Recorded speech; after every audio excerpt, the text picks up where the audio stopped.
What's going on, YouTube? This is SG1 Sports, and you're watching our SEC football channel. Got Jackie Franchuli on the line from Rivals Gators territory, breaking down the Gators, and we'll go to the defensive line. And Todd Grantham looking good in the pocketbook these days with a $300,000 raise. One of the reasons why Ja'Kai Polite with a huge season, almost 20 tackles for loss and 11 sacks, but he's gone. Even through the rough seasons that we've seen 4-8 a couple years ago, the defense has generally been either exceptional or at least competent, and one of the reasons why the front seven on defense and set us up for 2019. Yeah, and that's the question mark that people had, was how do you replace that production of Ja'Kai Polite that you mentioned? And obviously, CeCe Jefferson also has left as well. But the good news during the spring, they had a couple of guys on that defensive front that really stepped up. I don't think you have a media member on this beat that would not sing the praises of Zach Carter. Zach Carter had did a tremendous job in the spring to make himself known. Now, he was never a guy that lacked muscle and good weight. That guy was always built. He always looked like he was going to be a guy that could be filled his frame. But he took it upon himself to really go into that weight room, and he is thicker now, and he's using his body correctly. He's using his weight properly. He's added good weight. And he's done it in a way where he hasn't lost that athleticism, and he's still quick. Now, obviously, Jabari Zuniga is who we expect to start at defensive end. But Zach Carter can really compete with Zuniga. And obviously, with the way Todd Grantham works his defense, you expect Zach Carter to kind of participate and rotate in. But also, he's also been participating in the 3-tech. So he can even move around that defensive line. He's very versatile. So I think that's where we're going to see Zach Carter a lot. Now, when it comes to the buck position, I think that's something where I think the battle is a little undecided, although I think Jonathan Greenard will be the guy who will take up that position first.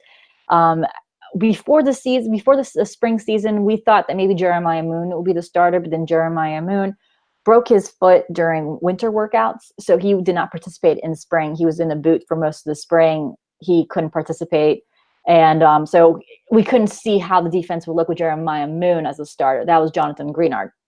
So it's going to be between Moon and Greenard as first. And obviously, again, they can probably rotate in. But as far as the other guys there in that position, that if people were wondering, you got Mohamed Diabate. He's a true freshman.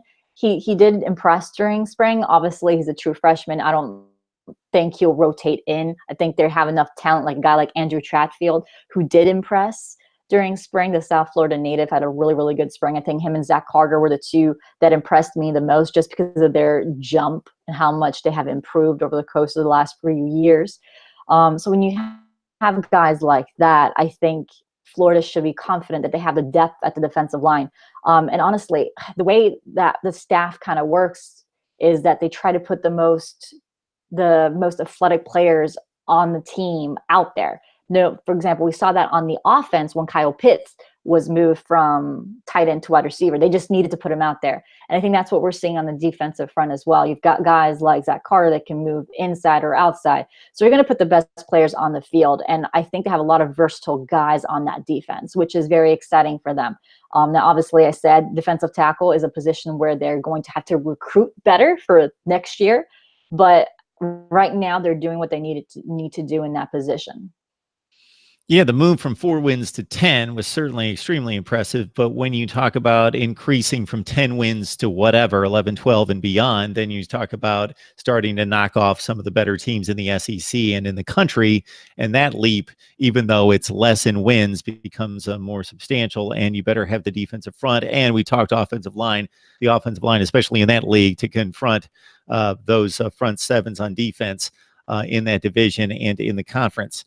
Jackie Franchuli helping us out on Florida football, getting us set for 2019 with SEC Media Days just a few weeks away. Jackie, we appreciate the time.